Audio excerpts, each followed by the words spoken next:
Welcome to the Plant Trainers Podcast, where we're helping people improve their quality of life through nutrition and fitness. And now, your hosts, nutrition and wellness coaches, international speakers, Adam and Shoshana Chaim. Hey, I'm Adam Chaim. And I'm Shoshana Chaim, and we are Propelled by Plants. Today we bring to you episode 504, The Importance of Taking a Break with Us. In this episode of the Plant Trainers Podcast, we're diving into the importance of taking a break and how it can benefit your health, boost productivity, enhance your professional life, and improve your overall well-being. We'll be sharing some personal stories, practical tips, and insight on why hitting pause can be the key to thriving in all areas of life. Has there ever been a time in your life where you needed to hit pause, or is there something you've been hovering over recently? We'd love to hear.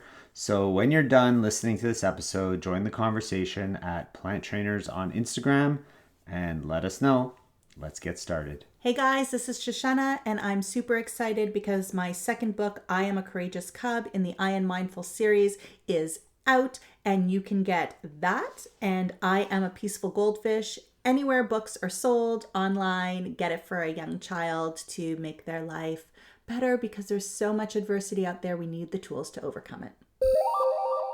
And now for a moment of gratitude. I'm grateful for this podcast. It opened up so many doors for us. It gave me the confidence to leave teaching to help people full time. And it has just made us aware of and friends with so many great people in this world. I agree. And I'm grateful for those connections that we've made through the show and that we'll continue making through the show in the future as well. All right, we're talking about taking a break, and taking a break could mean a lot of different things. You know, sometimes you're sitting and you're working, and it is important to get up from your desk, as we've talked about before, and take short breaks while you're working every 45, 55 minutes, and get up, go to the washroom, refill your water bottle, move your hips, look outside, walk the dog, or maybe not walk the dog fully, but take a 5-10 minute break, because there is research that says that it improves focus, it improves concentration, it reduces mental fatigue, and helps you stay sharp. So when you get back to work, you're that much more on. So when you say take a break, what are we talking about exactly? Are we talking about like just stopping your work 5 minutes and just doing something else? Or are you talking about long-term, doing workouts and then just stopping to work out for a while? Like, what's the difference? Well, I'm talking about taking a break could mean a lot of different things, and we'll talk about a lot of different things. But right now I'm talking about improving focus and concentration. So when you're working, not working out, but when you're working at your desk, when you're in your zone, trying to get things done, setting that alarm and actually disrupting your focus can be beneficial, because even though you think you're getting unfocused, when you sit back down, you're going to be even further into that groove. Your concentration is going to be improved, your focus is going to be better, and essentially you're going to be more productive, which brings us to our next step. So I'm talking about work right now. So basically if you're a student and you're studying for an exam, you don't want to just study for 5 hours straight. You want to study for like 45 minutes and take a 10-minute break. Yeah, because those short, frequent breaks can improve the focus, efficiency. It could lead to better performance, improve your concentration, and so your productivity will go up. Yeah, your productivity will go up. That's what research is saying. So not just a student, but if you're someone who works at a desk, you're saying, work for 45 minutes, get up, walk around for 5-10, and you're going to be more productive for it, and hopefully your boss understands that. Yeah, definitely. Yeah. Okay. So what are other things that could be improved by taking those breaks? So enhance creativity. And that could be a break, again, like your 5-10 minute break, every hour. But it could also be taking the weekend off to reflect on a project that you've been working on, and how do you want to be more creative with it? Or you get ideas. When you kind of step away from things, that's when your brain gets out of the do, and it allows more creativity to pop into place. Do you think that's why we have a 5-day work week and then 2 days off on the weekend? Is that how that started? We work hard for 5 days, we take a 2-day break. I feel like you need to press pause right now. We need to look up why we actually have that 2-day break. But maybe I think it's more of a workman's comp kind of industrial revolution thing, if I had to guess. Can you press pause? Like for real? Yeah, for no, real. No, I'm not pressing pause. Please press pause. No, I'm not pressing pause. We're going to keep going. And it's kind of funny that the work week has actually changed a lot with people working from home. Now it's been a 4-day week and 3 days off. So depending on what your job is, that has been changing because more and more research keeps coming out showing how important it is to have that time off or to break away from your office in a formal way, and your productivity does improve. It does. And also better decision making. So it allows you, like in these reflections, yes, you might get creative, you might come back more productive, but you could also reflect. You could make more thoughtful decisions, again, by stepping away from things. So this could be insights in your business. Sometimes this is taking a vacation, right? Going away, two parents going away together and having time to talk about the kids, even though you kind of don't want to talk about your kids on vacation, having time to talk about your kids in more meaningful ways with the kids not around, when you're more relaxed, you're not rushing to do carpools and make dinner and do all the things. You could kind of take a step back and look at your family life and say, how do we want to reorganize our family life? How could we make better decisions in life, even financial decisions? Which leads to promoting a work-life balance, right? Taking a break from actual work to focus on other things like your family. Yeah, like your family, like hobbies, relaxation in general, exercise, that healthier work-life balance. If you're not sitting at your desk regretting what you're doing all the time because you're missing out on all these other things, or you're not properly engaged in family life, then you can just be better overall. And that's getting into your mental being, and that's also getting into your physical being as well.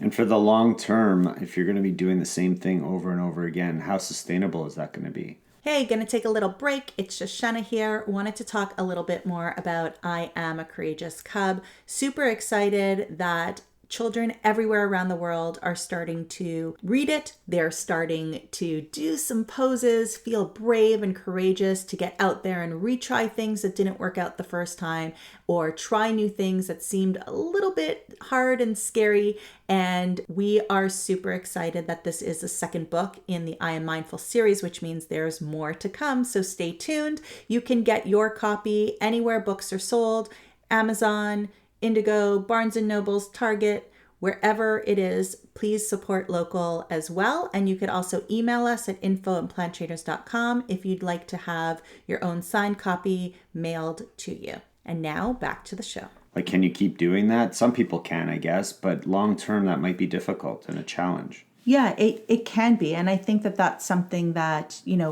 we've seen, like your job, for example, as a teacher, right? You teach for 10 months a year and then you have the summer off. Can you imagine 5 days a week for 12 months a year, being with the kids, being in that same routine? That would be difficult. And even with the podcast, we've kept this podcast going for 10 years. Sure, we've made changes along the way. Sometimes we were doing once a week. Sometimes we were doing twice a week. Sometimes we've been doing every second week. But we have had little breaks in there because we've batched at times, but we also like to keep it really relevant. So we would never go ahead and make 52 episodes or even 25 episodes at a time, maybe 5, 6. Not even. Well, maybe a few times, maybe a few times, like for the summer. But yeah, like we've always wanted it to be relevant, and we've always kept it going. So we haven't had a lot of time to step back, and it has been long-term sustainable. But here we are at our 10th year anniversary that's coming up, and we just hit our 500 milestone, and it's kind of like whoa, what changes do we really need to make? What do we want to be doing with this podcast? And are we just in the groove of things? And have we really had enough time to step away and say, is this sustainable long-term? And how do we want to get more creative? Or what decisions do we want to make? And sometimes taking that break helps prevent the burnout too, right? I mean, if I think back to all the training that I was doing for the Ironman triathlons that I did, it was intense. But to be able to do that like 12 months a year is insane. I don't know how some people actually do that. But for me, that would not be sustainable long term. It hasn't been. It led to injury. It led to stop. And that really sucked. It really did. And so not that I was burnt out, but the injury that I had pushed me off of running and training for an extended period of time. And if you're someone who's training for whatever you're training for, after you've trained for that event, you might want to take a break. Might want to prevent burnout. You might want to recover properly and make sure that what you're doing for your training is long-term sustainable, like we talked about before. And burnout is a big thing, and I see it very often in the entrepreneurial world where so many people have burnt out in corporate America, and now they're entrepreneurs taking charge of their own life. And when you feel like you're constantly working with fear of you can lose your job or you're not in control of all the projects and it's just project after project, that burnout is real, and that burnout can create a mental breakdown, a physical breakdown, I see autoimmune diseases and cancers growing out of those situations. It can be really, really tough. And if you're not careful, all of these things can really, create bad mental health as well. Yeah, and you got to be careful of that and all that stress and anxiety that could come with it, the pressure of all of that mental health, and not taking a break is something to really consider. So breaking is pretty important, and that's what we're talking about today.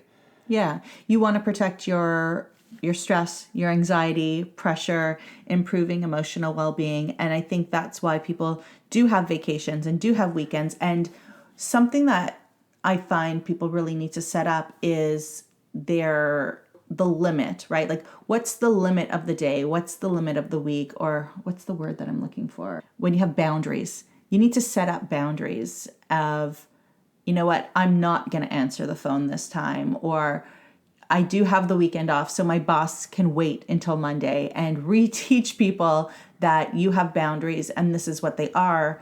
And that doesn't mean do a half kind of job during the week. Really show up. When you're at work, show up 100% at work. But when you're off, be off 100% as well. And for a lot of people, it's hard to just turn off. And it's a process, especially if you've been doing it for a long period of time. For example, as you said, we've been doing this for about 10 years. And it's been very consistent. It's been a long time.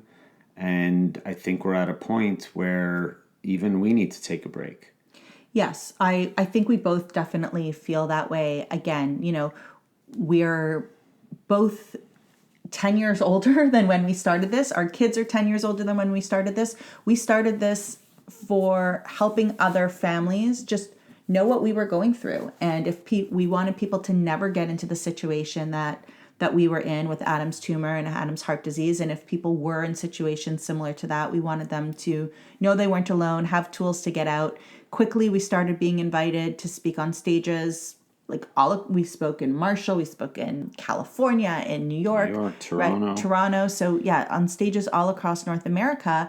And people were asking us for nutrition advice. And you already had some nutrition education, but we both got re-educated in nutrition, plant-based nutrition, and we had like an amazing clients with nutrition and fitness and Ironman. Yeah, we still do. But in terms of the podcast itself, we have so much information out there. And I think we need to take a step away. We need to reevaluate how this is impacting other people's lives, how this is impacting our lives, whether or not it's worth going through making more information given where we are in our life, burnout, what we want to achieve next, and what our next goals are.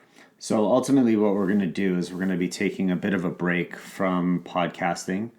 And what that means is we're not going to be putting out new episodes for a little while. And we don't have a set determined time as far as how long that's going to be.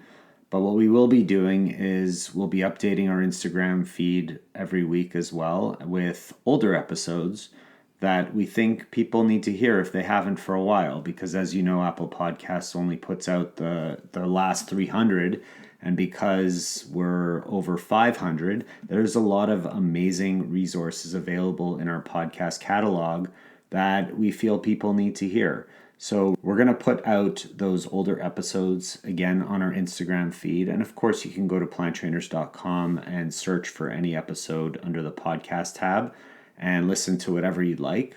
But we will continue to work with clients one-on-one. And if you're interested in working with us, whether it's health, nutrition, or fitness, you could go to our website, planttrainers.com, and find our Work With Us page and find us there. Of course, we'll always be answering emails that come to us at info@planttrainers.com, and we'll stay connected with our audience because that's what's probably been the most amazing part of this podcasting journey so far. And if you're someone who has not yet visited us on Instagram, head over to Instagram now, find us at Plant Trainers or search our names, Shoshana and Adam Chaim, and like this podcast post or make a comment. Tell us how you feel about the message that we're giving now. We've made our decision, but it's also nice to see how many lives we are impacting out there and how interactive you're willing to be, because that could impede in our decisions on what we do going forward after we take our break. Well, we appreciate you being here. Thank you for listening to our show, the Plant Trainers Podcast. And of course, share it out with people that you know and love, because there's lots of great resources available at our website at planttrainers.com. And we'll catch you soon. See you soon. Thanks for everything.